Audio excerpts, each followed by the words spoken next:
actions and questions and check your work. All recordings are played only once. Now turn to Section 1. Section 1. You will hear a telephone conversation between a man and a woman discussing a hotel reservation. First, you have some time to look at questions 1 to 6.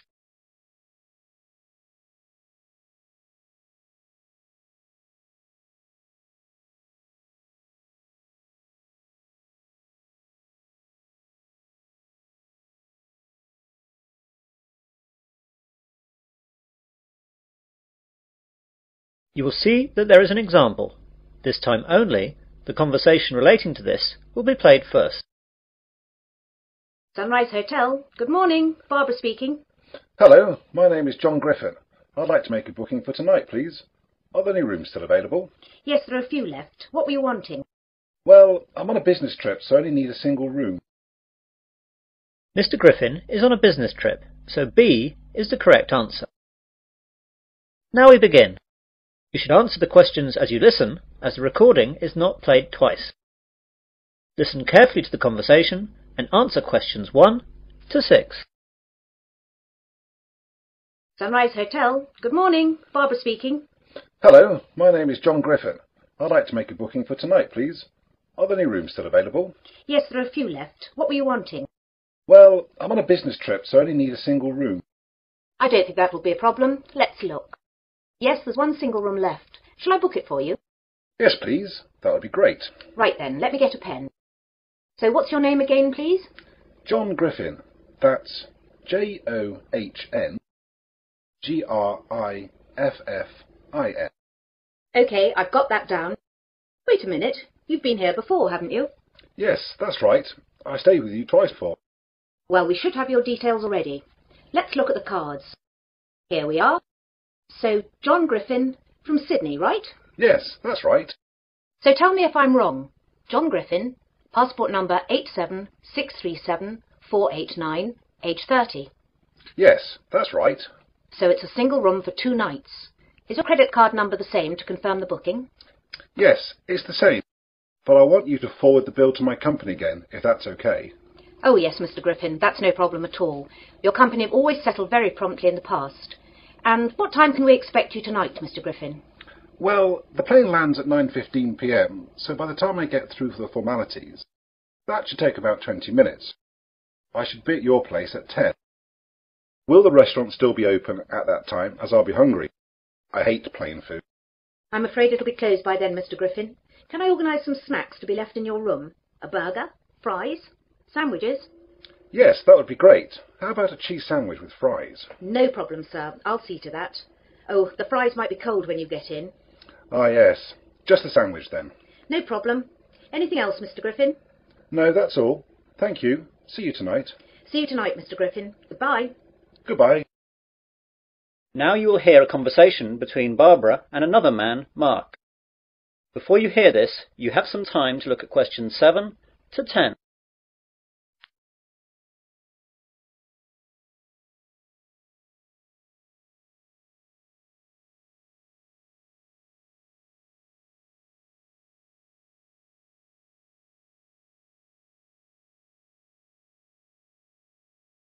Now listen carefully and answer questions 7 to 10. Oh, Mark, that was Mr. Griffin. You know that nice man from Sydney who's been here a couple of times before? He's booked a single room for 2 nights from tonight. Oh, good. Wait a moment. Which room have you put him in? I put him in number 22. Is that okay? I think so. Let me just check. Oh, blast. There was a booking earlier this morning. All the singles are now gone. Oh dear, I'm so sorry. I didn't realise. Don't worry, it's not a problem. We'll stick him in number 34. It's a double room, but it shouldn't matter. What about the price? The double is $150 a night, and he's going to be expecting $100 a night for the single. Well, we don't want to upset him. We want him to come back. Make a note that we'll give him the single rate and that he's got a free upgrade. I'm so sorry, Mark. I should have let him know that there weren't any singles left. No, it's not your fault. I took the booking earlier, but the computers were down. I should have made a note of the booking so that everyone knew. It's my fault. Mr. Griffin has ordered a cheese sandwich to be left in his room too, as the restaurant will be closed when he gets in. That's no problem. Just leave a message for my wife in the order book there. She'll make sure that it's prepared by the kitchen staff, and then room service can take it to his room just before he arrives. How much shall I charge him for the sandwich? What is it again? Ah, yes, cheese. Well, beef and chicken are both $10, and salad is $8. Just make it $9. That should be okay. OK, thanks, Mark. That is the end of section 1. You will now have half a minute to check your answers.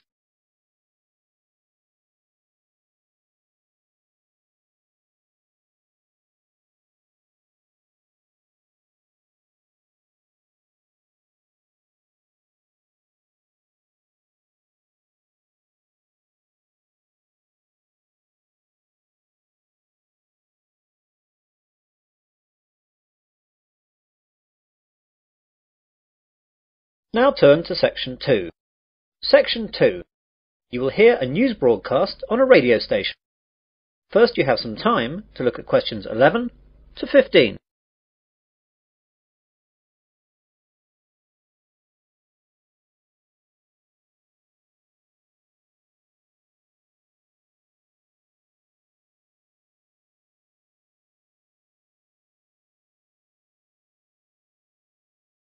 Now listen carefully to the news broadcast and answer questions 11 to 15. Good morning and welcome to 2RC, your local radio news service for the Wesley area. And here are your headlines for this morning. More news from the police into the jewellery robbery that occurred last Tuesday in the centre of town. Comtech, the local computer hardware manufacturer, has announced that it must cut 40 jobs. New routes open up at the Wesley International Airport. Plans for the redevelopment of the Oakley Woods have been shelved. A local cricket team make it to the regional finals. And get set for a heatwave. First of all, police have released 2 descriptions for the 2 men wanted in connection with the robbery at the local jewellery store Nichols in the centre of town last Tuesday. At 9 a.m, just when the store was opening, 2 men burst through the door and demanded bags to be filled up with jewellery. Although the 2 men were armed with baseball bats, the shopkeepers bravely attacked them and beat them off. Although the 2 men had motorcycle helmets on, these were knocked off during the scuffle, and the shopkeepers were able to get a good look at them. The first man is said to be about 6 foot in height, slight build, dark hair and a small moustache. He was wearing blue jeans, a white t-shirt and a black leather jacket. The second man is much shorter, around 5'8", with a fat build and red hair and clean shaven. He was wearing a dark blue sweater and black jeans. They are both probably in their early 20s. The police hope to issue photo-fit pictures later today. The public are urged to call Wesley Police if they think they recognise either of the 2 men. You now have some time to look at questions 16 to 20.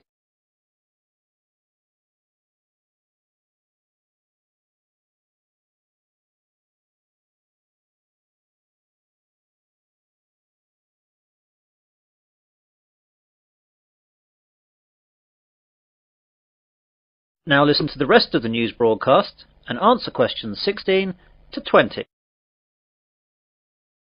Comtech last night announced that they must release 40 workers. This was blamed on a downturn in sales and increased competition. The jobs to be lost will be a mixture of early retirement offerings and a spread from all departments in the company. Wesley International Airport has been awarded by Cheap Air, the new low-cost carrier, 4 new routes into Europe. The new routes will be into 4 European countries, though the details have not yet been released. When the deals have been finalised, this will lead to a significant number of jobs. Environmentalists were delighted this morning by the news that plans by the local council to develop the Oakley Woods area have been shelved.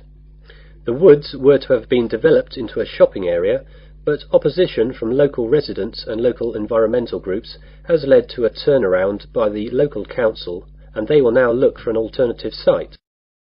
Westley Green, a local pressure group, says they are ecstatic that the council has bowed to the wishes of people in the area. Mr. George Finchley, Mayor of Wesley, made the announcement and said that the committee responsible took all available information into account before taking the decision and he hopes that Wesley residents are happy that the local council are sensitive to their wishes when making decisions. East Moors CC, a local league cricket club, has made it to the finals of the Sunday League knockout cricket competition. They will play the final at home on Sunday 30th of August against Newbury CC. Go along and support if you're around that day, as you'll be assured a great Sunday afternoon sport. And finally, get set for a heatwave for the remainder of the month of August. Weather experts have assured us that we will have 3 weeks of unbroken sunshine till the end of the month. Great news, but those of us who are experienced with the British weather will most likely greet this news with, "Let's wait and see." That is the end of section 2. You'll now have half a minute to check your answers.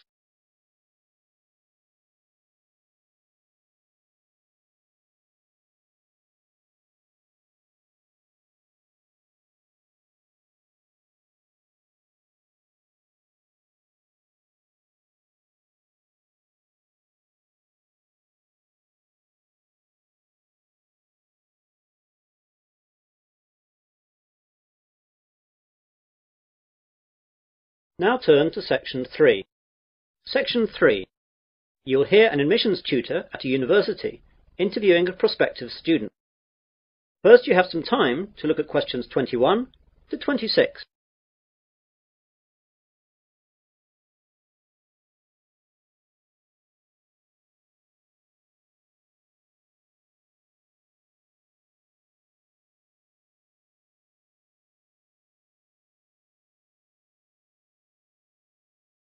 Now listen carefully and answer questions 21 to 26.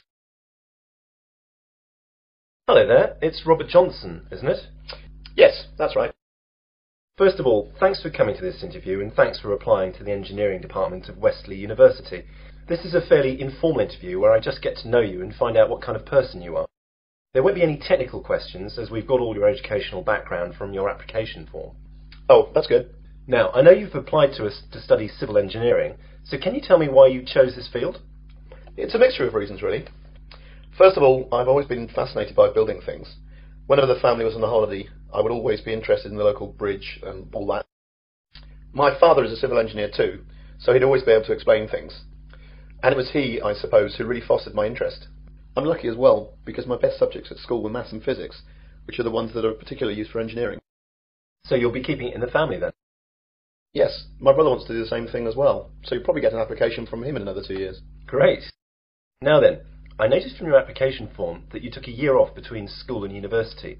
What did you do during this year? Well, I'd like to say I got plenty of work experience, but what I did was travel. I went to Australia for the year and spent the time travelling and working all around the country. At the end, I went to New Zealand and travelled around there for a couple of months. What kind of work did you do out there? It was fairly menial stuff. I delivered furniture, worked in a pub, worked in a hotel, and worked on a building site for a couple of months too. Working on a building site must have been good experience for engineering. I suppose so. I mean, it was interesting to see the brass tack side of things. And a good engineer has to get his hands dirty, my father says. He's absolutely right as well. Now, why did you choose Wesley University to study civil engineering? Well, first of all, I know that the department has a very good reputation in this field. And before applying, I checked out the stats and saw the percentage of graduates going straight into industry was very good. Yes, we're very proud of that. I'm also very interested in mountaineering, and your campus here in the Midlands is within reasonable distance of Snowdonia, so I'll be able to go hiking at weekends when work allows. That's good. It's very important for students to have interests outside of their studies. It helps deal with the stress. I also play a lot of football, and the university runs quite a few teams in the local leagues, so I'd like to get into that. You now have some time to look at questions 27 to 30.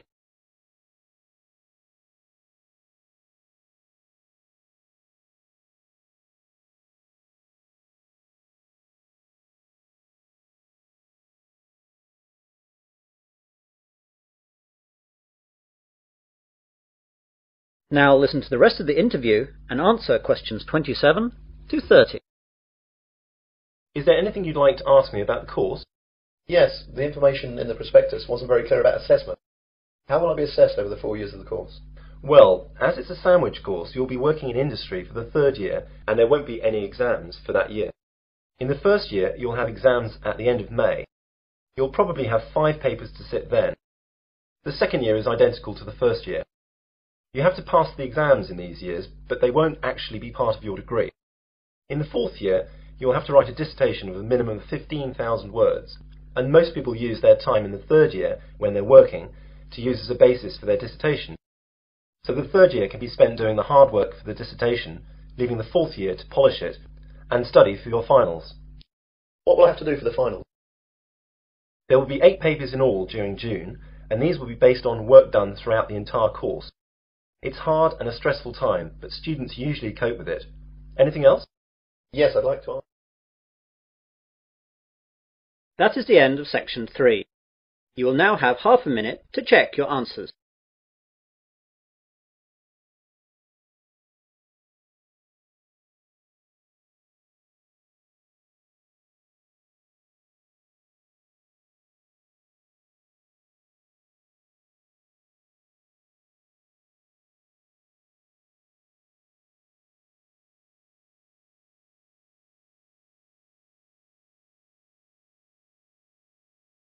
Now turn to section 4. Section 4. You will hear part of a research methods lecture. First you have some time to look at questions 31 to 40.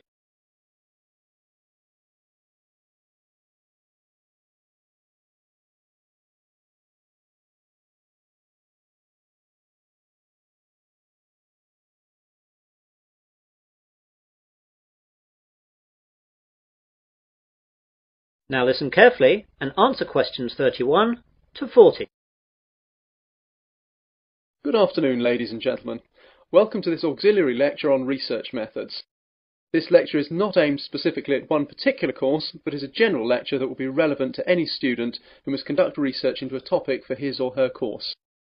For most of you, this will be the research that you need to do in order to write your dissertation and theses.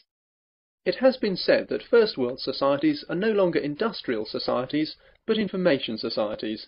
That is, our major problems and tasks no longer mainly centre on the production of goods and services necessary for survival and comfort, but rather require a prompt and accurate flow of information on preferences, needs and behaviour. This is why surveys today are regarded with so much importance. What then is a survey? Today, the word survey is used most often to describe a method of gathering information from a sample of individuals. This way, the results can be projected from the sample to the larger population. An important consideration to take at the start is to decide how large a survey to perform. The sample size required for a survey partly depends on the statistical quality needed and the size of the total population of the area in question. Even so, there is no simple rule for sample size that can be used for all surveys. Analysts, though, often find that a moderate sample size is sufficient statistically and operationally. A properly selected sample of only 1,000 individuals can reflect various characteristics of the total population, but it is not always needed to sample the entire population for your needs. I'd like now to look at some of the types of survey available to us, and the focus here will be on methods for surveying individuals and companies. Mail, telephone interview, and in-person interview surveys are the most common ways for doing this. The latter can be in offices, homes, or on the street. Mail surveys can be relatively low in cost. A decent response rate, though, is the major problem. Mail surveys can be most effective when directed at particular groups, such as subscribers to a specialised magazine or members of a professional association. Telephone interviews are an efficient method of collecting some types of data and are being used increasingly. They lend themselves particularly well to situations where timeliness is a factor and the length of the survey is limited. For students such as you, though, cost will be an issue. In-person interviews in a respondent's home or office are good when complex information is to be collected. It could involve a great deal of travelling around, though. Street interviews could also be useful as they are easy, but the sampling is not very scientific. We also need to look at the content of our surveys. Surveys can focus on opinions and attitudes, or on factual characteristics or behaviour. Many surveys combine types of question. Questions may be open-ended, such as, "Why do you feel that way?" or closed, such as, "Do you approve or disapprove?" The questionnaire may be very brief, a few questions, taking 5 minutes or fewer, or it can be quite long, requiring an hour or more of the respondent's time. Also, because changes in attitudes or behaviour cannot be reliably ascertained from a single interview, some surveys employ a panel design, in which the same respondents are interviewed on 2 or more occasions. There are also certain ethics to be looked at in conducting surveys. Some of you will see that the information that you will compile is of value to companies operating in that particular sector. Therefore, you must always bear in mind a few guidelines. Surveys should be carried out solely to develop statistical information about a subject.